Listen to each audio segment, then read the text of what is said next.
ಶ್ರೀ ಗುರುಭ್ಯೋ ನಮಃ. ಹರಿ ಓಂ. ಓಂ ಗಂ ಗಣಪತಯೇ ನಮಃ. ಓಂ ವಾಗ್ದೇವ್ಯೈ ನಮಃ. ಓಂ ವಾಸವೇ ಕನ್ನಿಕಾ ಪರಮೇಶ್ವರದೇವ್ಯೈ ನಮಃ. ಓಂ ಕಾರ್ತಿಕ ದಾಮೋದರ ಸ್ವಾಮಿ ದೇವತಾಭ್ಯೋ ನಮಃ. ಶ್ರೀ ತುಳಸಿದೇವ್ಯೈ ನಮಃ.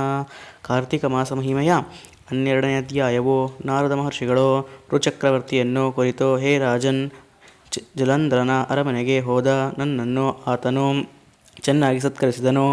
ಆನಂತರ, ಹೇ ಮುನಿವರ್ಯ, ನೀವು ಎಲ್ಲಿಂದ ಬಂದಿರಿ?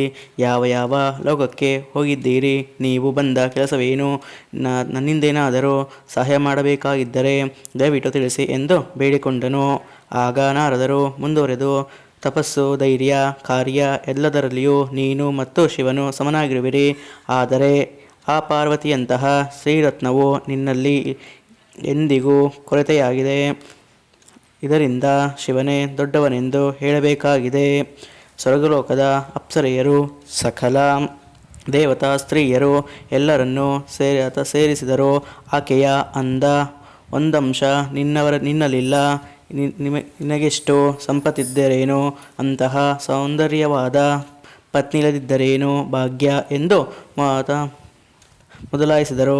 ಈ ರೀತಿಯಾಗಿ ಜಲಂಧರನನ್ನು ಕೆಣಕಿದ ನಾರದರು ಅಲ್ಲಿಂದ ಮುಂದೆ ಎಲ್ಲಿಗೋ ಹೊರಟು ಹೋದರು. ಜಲಂಧರನಾದರೂ ಪಾರ್ವತಿಯ ಅಪ್ರತಿಮ ಲಾವಣ್ಯದ ವರ್ಣನೆಯ ಗುಂಗಿನಲ್ಲಿ ಜರಪೀಡಿತನಾದನು. ಕಾಮ ಮೋಹಿತರಿಗೆ ವಿವೇಕವುಂಟೆ.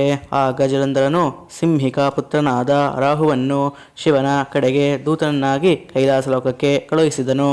ರಾಹುವು ದಿವ್ಯಧವಳ ತೇಜೋಮಯವಾದ ಕೈಲಾಸ ಪ್ರಾಂತ್ಯಕ್ಕೆ ಕಳಂಕದಂತೆ ಪ್ರವೇಶ ಮಾಡಿದನು.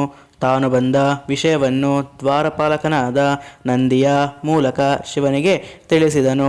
ನಂದಿಯು ರಾಹುವನ್ನು ಶಿವನ ಬಳಿ ಕರೆದೊಯ್ದು ನಿಲ್ಲಿಸಿದನು. ಏನು ನಿನ್ನು ಬಂದ ಕೆಲಸ ಎಂದು ಶಿವನು ರಾಹುವನ್ನು ಪ್ರಶ್ನಿಸಿದನು. ರಾಹುವು, ಏ ಕೈಲಾಸವಾಸ, ಸ್ವರ್ಗದ ಸುರರಿಗೂ ಪಾತಾಳದ ನಾಗರಿಗೂ ಎಲ್ಲರಿಗೂ 3 ಲೋಕಗಳಲ್ಲಿ ಒಡೆಯನಾದ ಜಲಂಧರನ ದೂತನಾಗಿ ಬಂದಿರುವೆ. ನಮ್ಮ ರಾಜನ ಸಂದೇಶ ಹೀಗಿದೆ. ಹೇ ಸ್ಮಶಾನವಾಸಿ ದಿಗಂಬರ, ನಿನ್ನ ಈ ಭಿಕ್ಷುಕನ ಸ್ಥಿತಿಗೆ ತ್ರಿಲೋಕ ಸುಂದರಿಯೋ ಹಿಮವಂತನ ಪುತ್ರಿಯೋ ಆದ ಪಾರ್ವತಿ ದೇವಿಯು ಸರಿಯಾದವಳಲ್ಲ. ಜಗತ್ತಿನ ಎಲ್ಲ ರತ್ನಗಳು ನಮ್ಮ ರಾಜನ ಬಳಿ ಇವೆ. ಆದುದರಿಂದ ಈ ಸ್ತ್ರೀರತ್ನವೆನಿಸಿದ ಈ ಪಾರ್ವತಿಯನ್ನು ನಮ್ಮ ರಾಜನಿಗೆ ಒಪ್ಪಿಸು. ಆಕೆಗೆ ಪತಿಯಾಗಲು ಜಲಂಧರನೇ ಅರ್ಹನೆಂದು ನೀನಲ್ಲಿ ಈ ಸಂದೇಶವನ್ನು ರಾಹು ತಿಳಿಸಿದನು. ಜಲಂಧರನ ದೌರ್ಜನ್ಯದ ಮಾತುಗಳನ್ನಾಲಿಸಿ ಕೇಳಿದ ಪರಶಿವನು ರೌದ್ರಾವತಾರ ತಾಳಿದನು. ಆತನ ಕೆಂಗಣ್ಣಿನ ನೇತ್ರಗಳು ಚಕ್ರಾಕಾರವಾಗಿ ಸುತ್ತಿದವು. ಆಗ ಅತಿಘೋರವಾದ ಧ್ವನಿಯೊಂದು ಕೇಳಿಬಂದಿತು. ಒಂದು ಭೀಕರ ಪುರುಷಾಕಾರವೊಂದು ಆ ಧ್ವನಿಯೊಡನೆ ಕಾಣಿಸಿಕೊಂಡಿತು. ಹುಟ್ಟಿದ ಕ್ಷಣ ಆ ಭೀಕರಾಕೃತಿಯು ರಾಹುವಿನ ಮೇಲೆ ಆಕ್ರಮಿಸಿತು. ರಾಹುವು ಹೆದರಿ ಕಂಗಾಲಾಗಿ ಓಡಿ ಹೋದನು. ಆದರೆ ಆ ರೌದ್ರ ಮೂರ್ತಿಯು ಅವನನ್ನು ಬಿಡದೆ ಹಿಂಬಾಲಿಸಿತು. ರಾಹುವನ್ನು ಬಿಡದೆ ನುಂಗಲು ಯತ್ನಿಸಿತು. ಆಗ ರುದ್ರನು ದೂತನನ್ನು ಕೊಲ್ಲುವುದು ಸರಿಯಲ್ಲ ಎಂದು ತಡೆದನು. ಆ ಕರಾಳ ಮೂರ್ತಿಯು, ಹೇ ಸ್ವಾಮಿ, ನನಗೆ ಹಸಿವು ಬಾಯಾರಿಕೆಗಳು ಹೆಚ್ಚು. ಈ ದೂತನನ್ನು ತಿನ್ನಲು ಹೋದರೆ ಅಧರ್ಮವಾಗುತ್ತದೆ ಎನ್ನುವಿ. ನಿನ್ನಾಜ್ಞೆಯಂತಾಗಲಿ.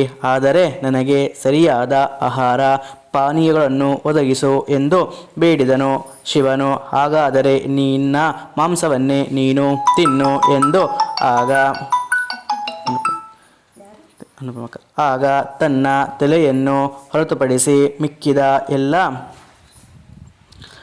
ದೇಹದ ಭಾಗಗಳನ್ನು ತಿಂದು ಹಾಕಿದನು. ಶಿವನು, ನಿನ್ನ ವಿನಯಕ್ಕೆ ಮೆಚ್ಚಿದೆ.